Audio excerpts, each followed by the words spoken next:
Buenos días y bienvenidos a este capítulo del curso Aspectos Básicos de la Investigación Clínica, auspiciado por Carbo, capítulo para el área andina de The Association for Research and Vision in Ophthalmology.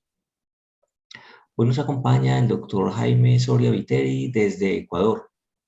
El doctor Viteri es oftalmólogo, retinólogo graduado en el Hospital Dr. Elías Santana de República Dominicana y actualmente es retinólogo en la clínica Real Visión, Funcrisa, Uniofken y la Fundación Hogar del Ecuador.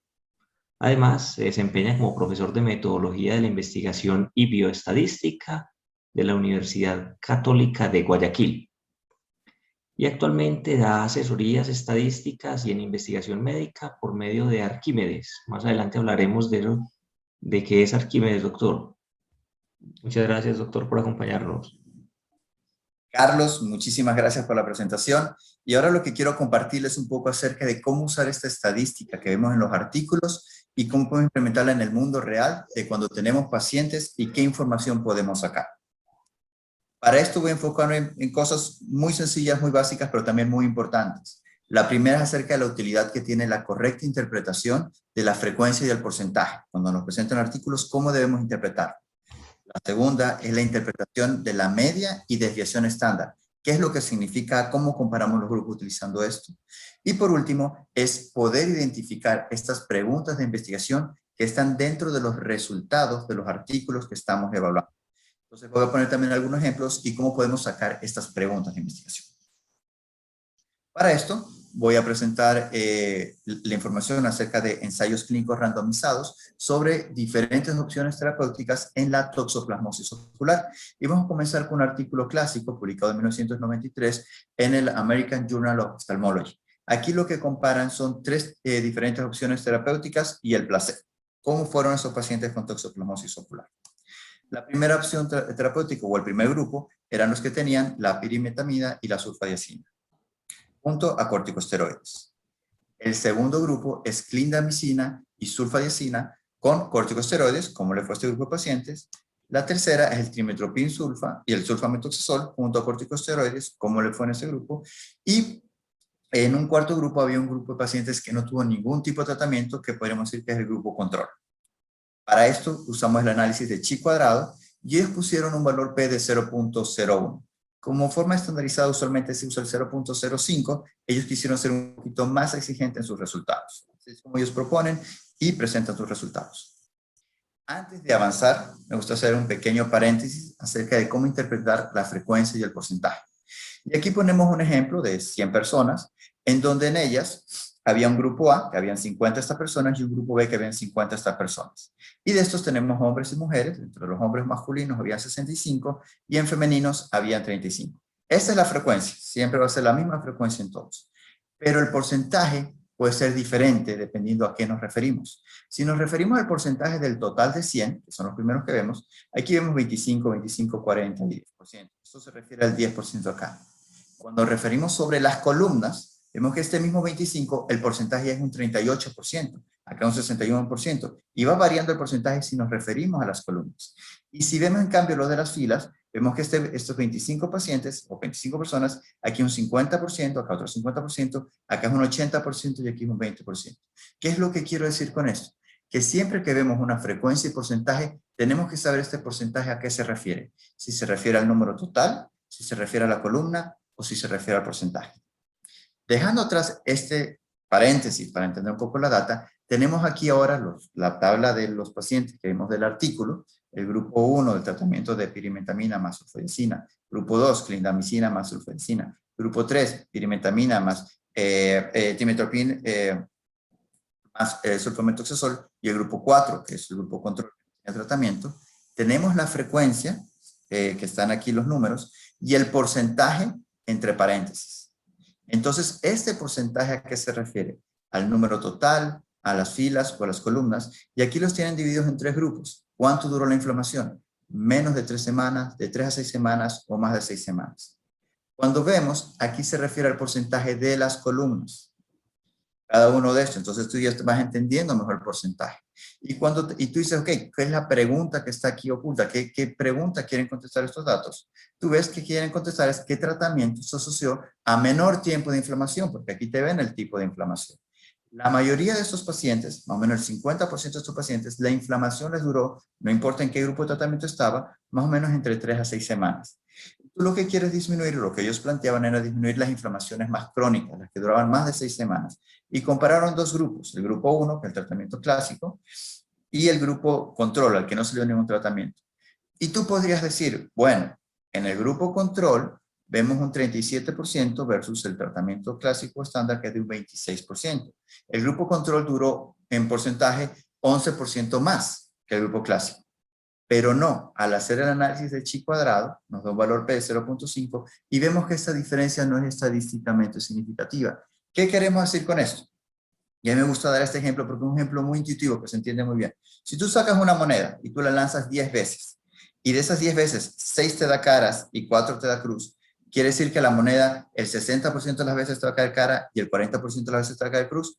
No, sabemos que es 50-50, sabemos que esta diferencia de un 10% se debió al azar.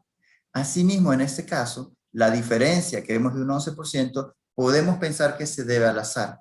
¿Qué nos va a decir que no se debe al azar? El valor P, que en este caso es calculado con la prueba de chi cuadrado. Entonces vemos que no hay diferencia en los grupos en cuanto a duración de la inflamación. O sea, en ningún tratamiento tuvo menor tiempo en duración de inflamación. Ok, vamos a la siguiente pregunta que ocultan estos datos. Aquí tenemos el tiempo de duración de inflamación y tenemos el tamaño, más de 2 diámetros de disco, y en otro menos de 2 diámetros de disco. Entonces la pregunta que quiere contestar esta tabla es, ¿el tamaño de la lesión se asoció a mayor duración de la inflamación?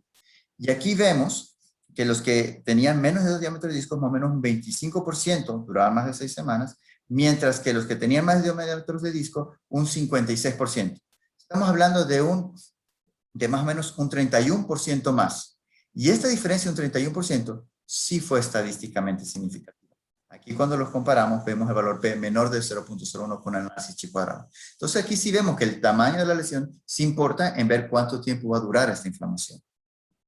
Acá, esta tabla, ¿qué quiere contestar? Tenemos los diferentes grupos y vemos cuánto disminuyó el tamaño de la lesión. Entonces la pregunta es, ¿algún tratamiento te disminuye más el tamaño de la lesión? Aquí el tamaño de la lesión que buscan que disminuya es más de 0.5 diámetros de disco. Y comparamos. Y vemos que el tratamiento 1, el clásico, el de pirimetamida más sulfadecina, más o menos fue 29% más posibilidad de que reduzcan un 0.5 el tamaño de la lesión que no dar tratamiento. Comparan estos dos.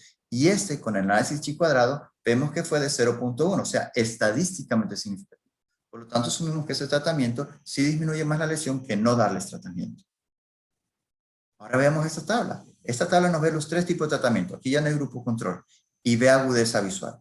La agudeza visual se puede medir de diferentes formas. Puedes medirla con cantidad de letras en EDTRS. Puedes medirla con decimal. Puedes medirla con logMAR. O puedes medirla con Snellen, como lo ven acá, y ponen un punto de corte de 20-60.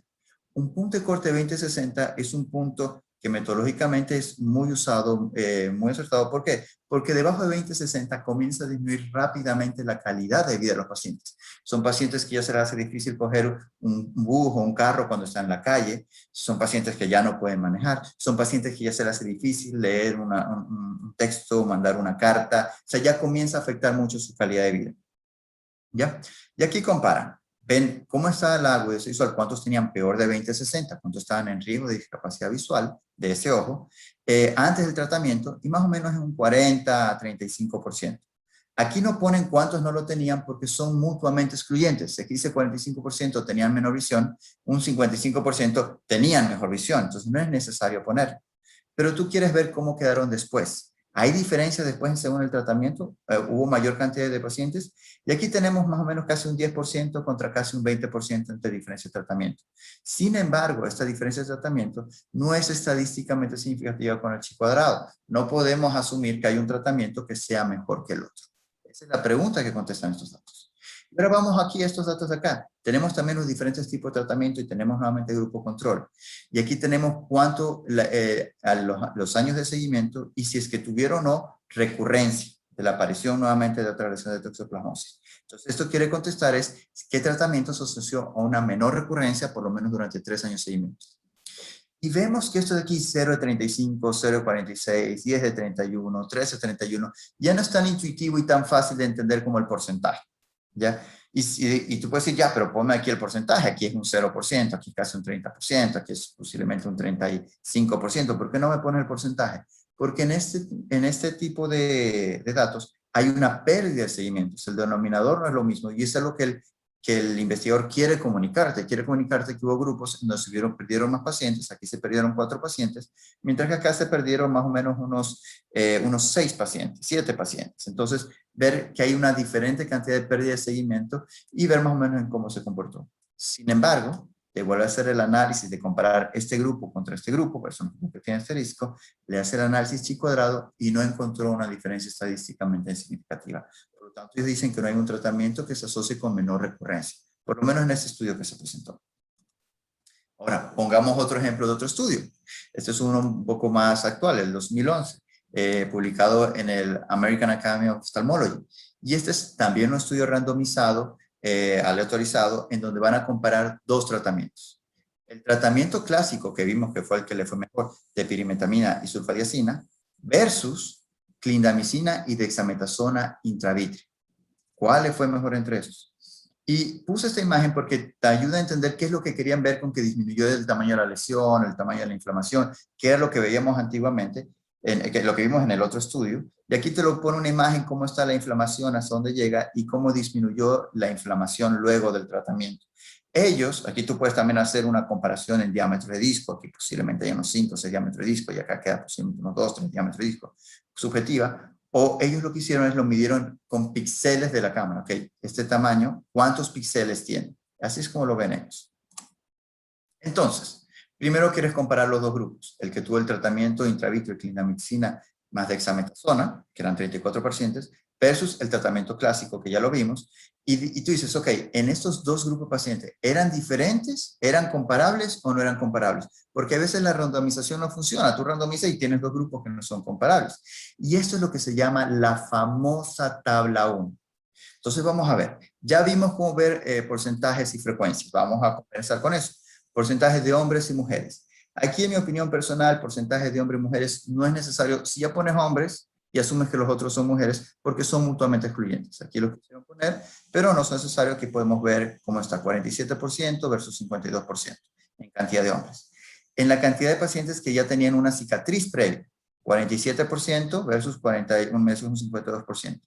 En este caso, la frecuencia sí la podemos utilizar porque es la misma cantidad de pacientes, 34 contra 34.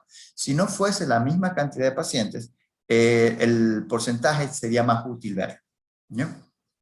Y aquí en este caso, tú comparas la una columna contra la otra columna. Ese es el porcentaje que te está poniendo acá.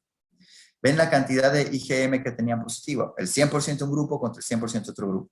Y ves el IgM, primero el IgG y ahora vamos a ver el IgM que tenía positivo, un 11% contra un 20%, un 10% menos.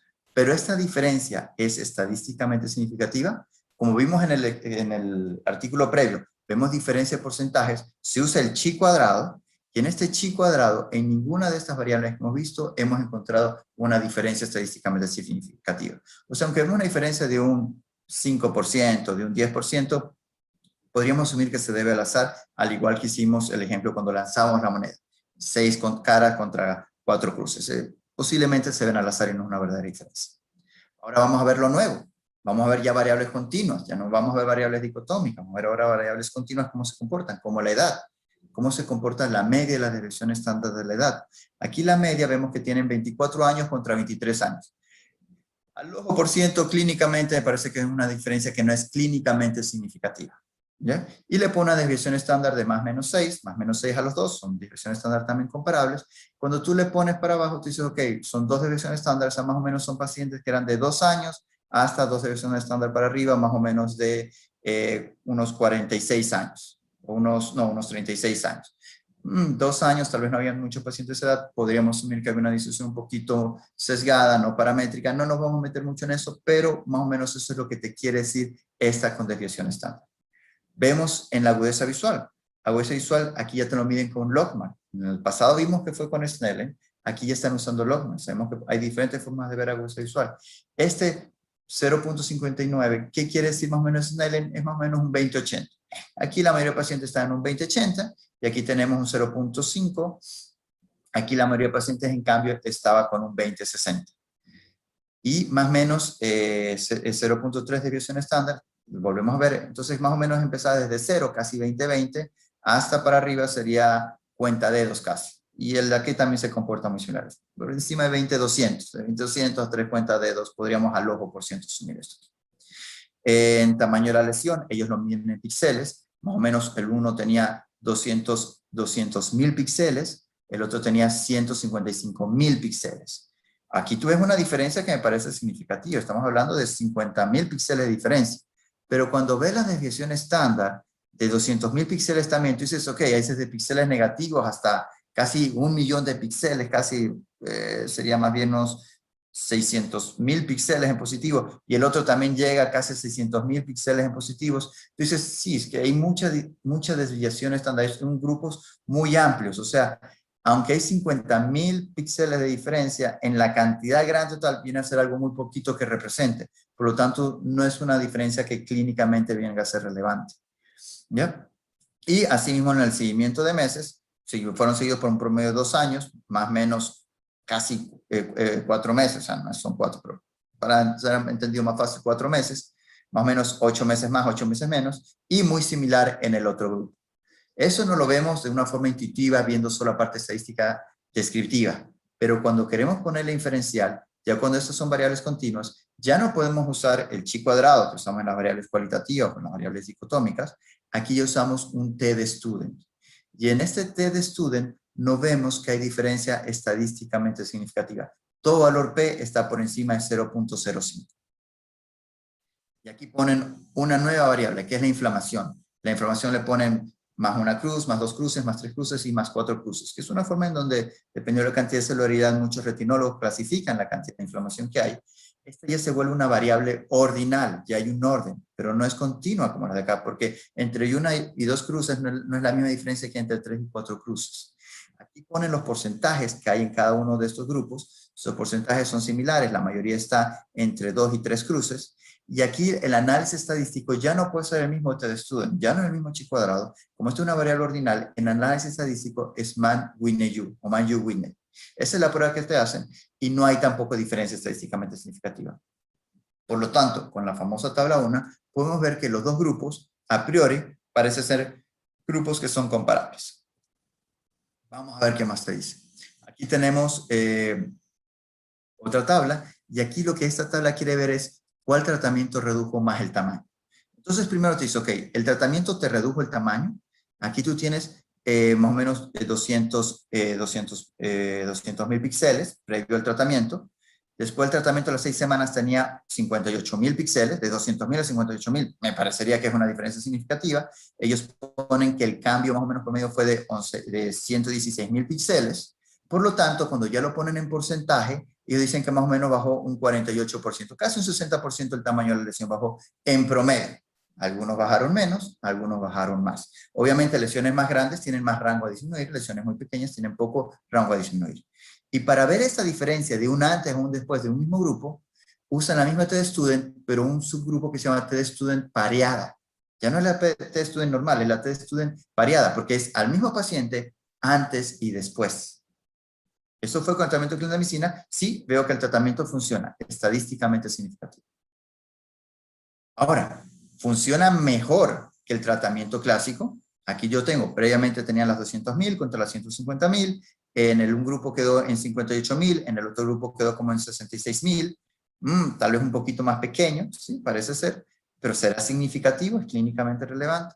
El cambio de tamaño de lesión en el uno fue de 116.000, el otro fue de 89.000, se redujo un poco menos, y el porcentaje de cambio, que tal vez nos dé una idea más clara, uno bajó un 58% y en el otro un 57%. Aquí cuando tú ves el porcentaje de cambio, tú dices, bueno, por lo menos intuitivamente parece ser que no me bajó mucho más, o sea, un 1% más de diferencia, tal vez no es clínicamente relevante, es más fácil entender esto que los píxeles. Y cuando hacemos el análisis de student, porque aquí ya vemos dos grupos diferentes, vemos que no hubo ninguna diferencia estadísticamente significativa. Por lo tanto, no podemos asumir que este tratamiento es mejor. Simplemente parece ser que son iguales. No encuentro que uno sea mejor que el otro. Y ahora ya me meto en lo que es este intervalo de confianza del 95%. ¿Qué es esto lo que te quiere decir? Aquí vemos que hubo una diferencia entre un grupo y el otro grupo de 200.000 a 155.000, más o menos de 50.000 píxeles diferentes. Pero cuando salgo intervalo de confianza, digo en promedio, porque así como lanzar la moneda, bueno, pero en promedio, ¿por dónde va? Vemos que tenemos desde píxeles negativos hasta píxeles positivos. Por lo tanto, esta diferencia que encontramos es muy probable que se deba al azar.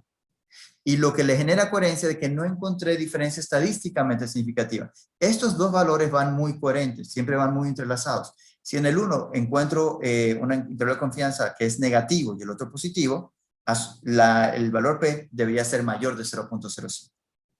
Asimismo, cuando vemos el tamaño de la lesión a las 6 semanas, 58.000 versus 66.000, más o menos unos 8.000 de diferencia, encontramos que también hay valores negativos que son hasta de 40.000 negativos, hasta 56.000 de positivo. O sea, no hay veo que el valor promedio podría ser muy aleatorio todavía. Por lo tanto, el valor P sigue diciendo que no es estadísticamente significativo. Vamos a la media de cambio. Vemos también aquí ya tenemos unas 27.000 de promedio de cambio, pero hay valores negativos, positivos, no es clínicamente significativo. Y cuando vemos el porcentaje de cambio, el intervalo de confianza, me da desde menos 14% hasta más 17%. O sea, este grupo pudo haber quedado hasta menos 14% peor que este grupo, que casi. O pudo haber quedado hasta 17% mejor que el otro grupo. Y vio una diferencia de solo 1.4%. Este intervalo de confianza es muy dependiente del tamaño de muestra, que aquí ya viene a ser 26, porque no en todos los pacientes pudieron tener la cantidad de píxeles. Aunque comenzamos con 34 pacientes, solo 25 en grupo y 27 grupos pudieron tener. Y si es que este grupo aumentase y las diferencias se mantuvieran, este valor P llegaría a un punto en donde fuese estadísticamente significativo. Ahora, en lo de agudeza visual, vemos aquí, ponen también lo de punto de corte con Snellen. Aquí ponen punto de corte de 50, menor de 50, 20, 40, mayor de 50, cercano al 60 que hablamos que comienza a disminuir la agudeza visual. Y ponen 200. Entre 200 y 400 están, dependiendo de los países, lo que viene a ser ya la ceguera legal. Entonces aquí ponen puntos de corte que son universalmente entendidos. Entonces, aunque eso no es algo estadístico, sí es algo metodológico que los médicos debemos saber. Ok, usan los puntos de corte que usualmente son los más altos, los más conocidos. Y aquí ven diferencias. ¿Hubo diferencias en la agudeza visual previo al tratamiento? La mayoría de pacientes, como dijimos, estaba entre 20-50 y 20-200, lo mismo que se vio con Lockmar. Y aquí hubo diferencia. Tú puedes decir, vamos a hacer el chi cuadrado, pero aquí vemos algunos valores que son menores a 5. Cuando tú tienes algunos subgrupos que son menores de 5, tú en vez de chi cuadrado quieres usar un subtipo de análisis que es el test de Fisher, ¿ya? Que te sirve más cuando algunos subgrupos es muy chiquito. Es más exacto que el chi cuadrado. Entonces es correctamente usado que hace el valor de Fisher que da un 0.8. O sea, no hay una diferencia entre los grupos previo al tratamiento. Que también lo vimos en la tabla 1. Ahora, después del tratamiento, ¿va mejor el uno el otro? Y vemos que la mayoría de los grupos, la mayoría de los pacientes queda con ese visual mejor de 20-40, 85% y 82%. Y aquí usan el chi cuadrado. El chi cuadrado lo usan porque de seguro no están metiendo la última hilera. Porque es 0 y 0, entonces no vamos a meter la última hilera, comparan estos 4 y estos 4. Si quisieran meter la última hilera, ahí habrían grupos que tienen menor de 5, sería más correcto usar el test de Fisher. Pero como seguro no lo están metiendo, porque no voy a comparar 0 contra 0, un chi cuadrado sería correcto y te da un 0.74. Lo más probable es que no importara cuál usara, de esos análisis estadísticos, los dos te darían un valor P por encima de 0.05. Y es que tú ves que hay mucha coherencia estadística y no importaría tanto que usaría entre el uno y el otro. Pero lo más correcto es usar como lo presentan en este artículo. Y ahora vamos a lo siguiente. Pueden haber agudeza visual. Aquí ya no pongo la pregunta de investigación para ver si es que podemos identificar un poco la pregunta de investigación. Aquí ponen agudeza visual, antes y después, porcentaje de cambio, valor P, clindamicina. Aquí la pregunta de investigación sería, en la clindamicina, ¿hubo una mejoría en agudeza visual antes y después del tratamiento? Ya lo vimos en tablas previas. Y la respuesta es que sí, aquí te da un valor P. En promedio, antes tenía agudeza visual de 20-80. En promedio, después tenía una agudeza visual de 20-30 estos pacientes. Y en porcentaje hubo un 78% de mejoría en agudeza visual. Y eso es una diferencia que es estadísticamente significativa. Como es antes y después del mismo grupo, una variable continua, t-de-student pareada. Mientras que cuando tú comparas uno contra otro, hubo una diferencia, aquí se hace en logmark, una diferencia del logmark de 0.59 contra 0.50, de 0.17 contra 0.21. Esta es realmente la que se está midiendo, el 0.17 contra 0.21. El logmark te da un valor P de 0.17. O sea, no hay una diferencia estadísticamente significativa. Y tú lo ves, la mayoría quedaba 20-30 en un grupo y también en el otro grupo quedan 20-30. ¿Y aquí qué hacen? Aquí te hacen, aparte de comparar antes y después, un grupo contra otro, que sería test student, te lo ajustan para inflamación. Sí, pero los que estaban más inflamados versus los que estaban menos inflamados, entonces le hacen este análisis de ajuste, y como le hacen este ajuste ya no es un análisis de student, sino que se vuelve una ANCOVA, que es un análisis of covariance, un análisis de covarianza, que se llama el ANCOVA, es el famoso ANCOVA, porque visión visual ajustado para inflamación. Y ahora el de acá, vemos la inflamación en celularidad, ya sabemos, una variable ordinal. Antes y después, ya vimos el antes, no lo voy a volver, la mayoría está entre 2 y 3, pero en después, la mayoría está en 1 o en menos de 1, le ponen trazas y 0. O sea, se ve clínicamente hay una gran diferencia. ¿Qué análisis estadístico usan? Wilcoxon, porque es una variable ordinal, pero de un antes y después del mismo grupo. Ya no es Mann-Whitney, que usábamos cuando comparamos diferentes grupos, es de un mismo grupo antes y después. La prueba estadística es de Wilcoxon y te da un valor P menor de 0.001. Muy lógico con lo que estamos viendo con la parte de estadística descriptiva. Por eso digo que la estadística descriptiva es sumamente importante para realmente entender el artículo. Es la base de toda investigación que hay que hacer. Y es algo que puedes aprender en menos de una hora. Ver qué es frecuencia, qué es porcentaje, qué es media y qué es desviación estándar. Ahora, cuando comparamos un tratamiento contra otros, aquí vemos que los dos están más o menos entre 2 y 3 cruces, y terminaron los tratamientos, los dos principalmente entre 1 y menos, haces el cálculo del valor P. Aquí ellos lo que hicieron es, voy a ver entre un grupo y entre otro grupo, ajustado para la inflamación que tenían de base, y ahora hacen un análisis de regresión de tipo ordinal. Y aquí en el análisis de regresión de tipo ordinal ponen como covariable el tipo de tratamiento y ven que esta no fue estadísticamente significativa. Por lo tanto, tú dices no hay una diferencia estadísticamente significativa para disminuir la inflamación entre un tratamiento y el otro tratamiento. ¿Ya? Entonces, así es como analizamos la estadística predictiva y en conclusión, ¿qué fue lo que por lo menos quise compartir? A ver si es que se pudo quedar bien claro. Es ver cómo se ve el porcentaje y la frecuencia siempre tienen que estar juntos, porque el porcentaje no sabemos si se refiere a la fila, a la columna o al total de todos, siempre tienen que tener los dos juntos. Al comparar dos grupos, siempre comparamos diferencias de porcentajes o diferencias de medias, teniendo en cuenta la desviación estándar. Si es una desviación estándar muy amplia, tú interpretas menos que es una desviación estándar estrecha. Y también vimos un poco cómo usamos el intervalo de confianza, el 95%, para ver diferencias entre grupos. Vemos que el valor P es lo que nos ayuda a diferenciar si esta diferencia que encontramos se debió al azar, como lo que vimos entre monedas, entre 6 caras y 4 cruces, que fue al azar, o una verdadera diferencia que podemos asumir, una diferencia real, y que este valor P se calcula con diferentes fórmulas que va a depender si es una variable dicotómica, una variable continua, una variable ordinal, si es que va a depender si son dos o más grupos, o si es un antes o un después de este grupo. Y hay muchas otras cosas que te puede también ver, ver a qué se deba, qué fórmula vas a usar. Si es chi cuadrado, si es Fisher, si es student apareada, Mann-Whitney, Wilcoxon, ANOVA, ANCOVA o algún tipo de análisis de regresión. Y con eso calculas los diferentes valores. Con esto termino la presentación. Si tienen alguna pregunta, encantado en contestarla. No, doctor, muchas gracias. Creo que nos quedó muy claro y son unas herramientas muy importantes para hacer lectura crítica de los artículos y también para ayudarnos a construir los artículos cuando los estamos haciendo. Nos llamó mucho la atención pues esa clave que nos dice usted que siempre deben interpretarse las frecuencias y los porcentajes. Y a veces cuando se enfrenta uno como a tantos datos, no sabe a qué corresponden y creo que nos queda muy claro ahora de dónde miramos, a qué corresponde cada valor y cada porcentaje. Muchas gracias, doctor. Quería, doctor, que nos contara también un poquito del emprendimiento del Arquímedes, que nos cuente un poquito de qué es y qué hacen y cómo podemos contactarlo. Claro que sí.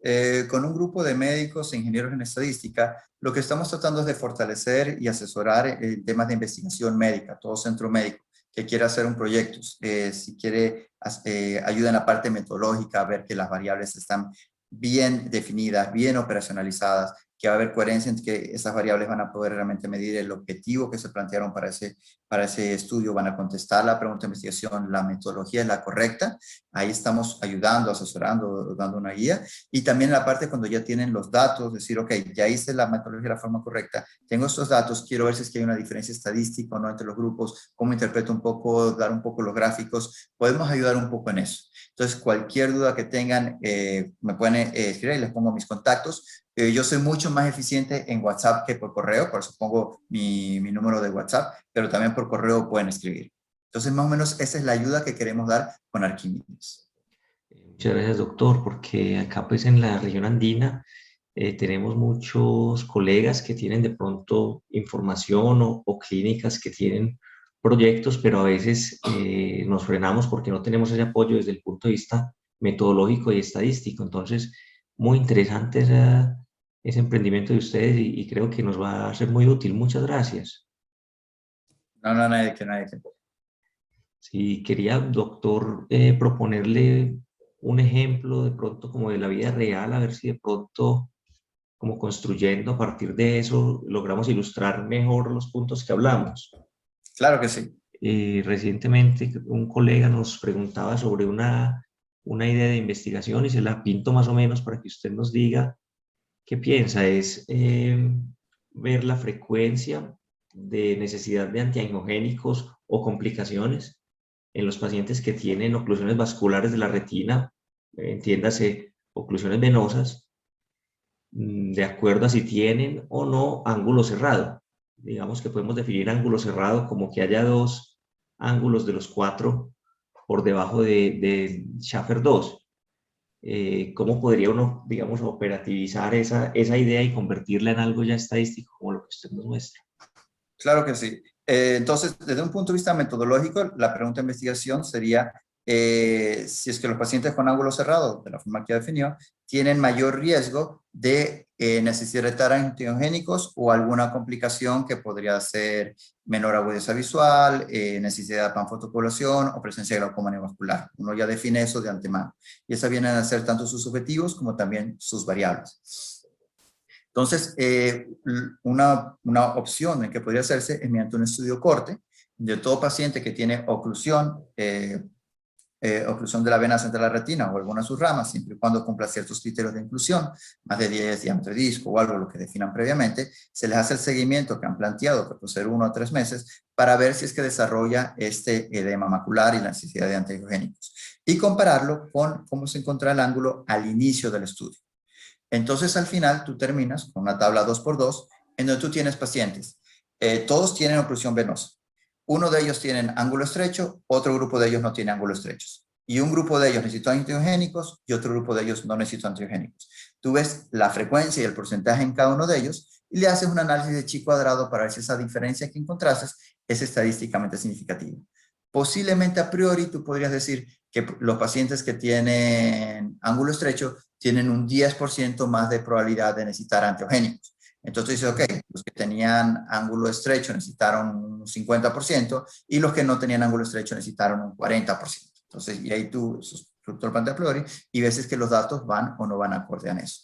Y una vez que tú encuentras eso allí y los datos te dieron que sí había una diferencia estadísticamente significativa, tú tienes que ir al cuerpo de la evidencia que se sabe sobre la oclusión venosa para justificar ese dato. No dice solo, no, lo encontré así debe ser. Entonces tú puedes decir, no, posiblemente los pacientes que tienen ángulo estrecho son pacientes que están tener presiones intraoculares más elevadas, por lo tanto esta presión intraocular más elevada va a ser oclusiones más severas y van a necesitar tener más complicaciones y necesitar más antiangénicos. Entonces, ¿tú qué haces? Dentro de tu estudio también me dices la presión intraocular a ver si realmente tenían o no tenían diferencia de presión intraocular.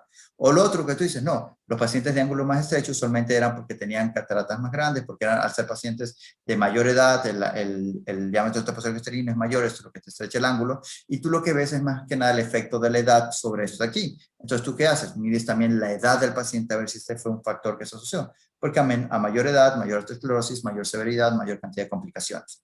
y tú al final puedes hacer modelos de regresión. Entonces, ok, voy a hacer un modelo de regresión en donde ver si es que se complicó o no, ajustado para edad, ajustado para el diámetro interposterior cristalino y ajustado para la presión intraocular. A ver si a pesar de todo eso, el ángulo se comportó como una variable independiente, o más bien el ángulo lo que hace es decirte, mira, estos son pacientes de mayor edad y aparte son pacientes de mayor presión intraocular. Pero no es que el ángulo por sí el que puede ser la causa, sino que son estas otras dos variables.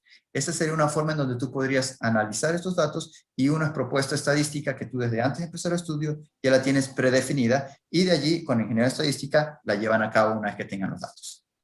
Sí, muy interesante, doctor. Muchas gracias. Y eso que usted menciona es algo muy importante y es como tener desde antes del estudio una idea más o menos de qué tipo de análisis se va a hacer para construir el estudio y recoger los datos de manera adecuada. A veces empezamos al revés. Tenemos estos resultados y vamos a ver qué sale de ahí. Es más difícil encontrar los resultados si se recogieron los datos pues como sin una regla, ¿cierto? El tema es, por ejemplo, se lo recoge después y tú te planteas, no, es que puede ser por la presión intraocular. Y tú dices, bueno, ¿y qué presión intraocular tenían? No, eso no le medí. Entonces ya te pide información y dices, ok, ya es un estudio que aparece sesgo porque hay información que no tienes y los resultados no son tan concluyentes y pierde un poco de credibilidad a los resultados, porque puede verse a otros valores. Tú le dices, no, es que puede ser por la edad, pero la edad no la medí tampoco. Porque no dices, no, es que en ese momento no me pareció que una variable importante. O tú dices, ok, vamos a medir el ángulo, tal vez el ángulo no es el punto de corte 2, sino los que tienen menos de una. Ah, es que yo no medí cómo estaba el ángulo en los cuatro cuadrantes, yo solo me dices que tenían más o menos de 2. Entonces se va perdiendo información. Dice, no, mide cuánto tienen en cada ángulo y según eso después tú después lo transformas en una variable dicotómica, una ordinal la transforma en variable dicotómica y si ese punto de corte no es el adecuado lo podemos ajustar para punto 1 y ya lo tienes también preestablecido. Eso es lo importante de hacer una buena protocolo previo al estudio y para hacer un buen protocolo tienes que haber leído bastantes literaturas, conocer del tema para poder hacerte las preguntas correctas y definir las variables de forma correcta. Y eso a veces lo que pasa a veces cuando un estudiante quiere hacer un trabajo de investigación, no ha leído tan a fondo el proyecto, no sabe que en otros lugares las variables de esta forma y pone las variables de una forma en donde no podría sacarle toda la información o todo el jugo que tú necesitas. Señor, en la buena recolección de los datos y en la buena calidad de los datos está gran parte del éxito de la publicación, que ya lo demás pues es como un proceso de carpintería y de trabajo pues que es más sencillo, pero si no hay buenos datos los resultados no serán buenos. Exacto, la estadística te va a analizar los datos. Si son buenos datos, te va a dar buenos resultados, unos resultados creíbles. Si son malos datos, puede incluso darte resultados opuestos o llevar hacia malas prácticas médicas. De ahí la importancia siempre de tener buenos datos. Sí, y como dice usted, mientras más amplio sea el número de pacientes, más estrechos son los intervalos de confianza, más probabilidad está hay de encontrar diferencias y de que estas sean significativas. Exactamente, y para eso tú puedes hacer cálculos de tamaño muestra previos y algo que yo veo es que siempre usan la misma fórmula, que la fórmula te da casi 450 pacientes para el cálculo de tamaño muestra, y realmente no es así. Como aquí vimos, aquí tenemos TD-Student, Chi Cuadrado, Wilcoxon, Mayo-Whitney, y cada una de estas pruebas estadísticas tiene su fórmula para cálculo de tamaño de muestra. Entonces, dependiendo de cuál es tu pregunta de investigación y qué fórmula es la que tú deseas usar, tú haces el cálculo de tamaño de muestra ajustado para esa fórmula. Y eso ya te lo hace el ingeniero en estadística. Ese es el otro tema que yo le quería tocar, doctor, y es que es muy importante que tengan los grupos de investigación, pues como esa asesoría de un ingeniero o un estadístico clínico que le ayude a pensar bien y a diseñar los proyectos desde antes de empezarlos. Y ahí es donde entra pues el Arquímedes que nos puede ayudar mucho acá en el área andina para eso. Muchas gracias. En lo que necesiten. Encantadísimo en poder ayudar en todo lo que haga falta o en todo lo que pueda. Doctor, muchas gracias nuevamente por su tiempo, su colaboración con el grupo de Carbo. No, Carlos, más bien gracias a ti por la oportunidad, por la invitación y por estar tan pendiente siempre de que podamos hacer este video, porque si no, siempre uno lo deja para después y después no salen esas cosas que creo que también se necesitan. Realmente, Doctor, Muchas gracias y feliz tarde. Igualmente, feliz tarde. Este,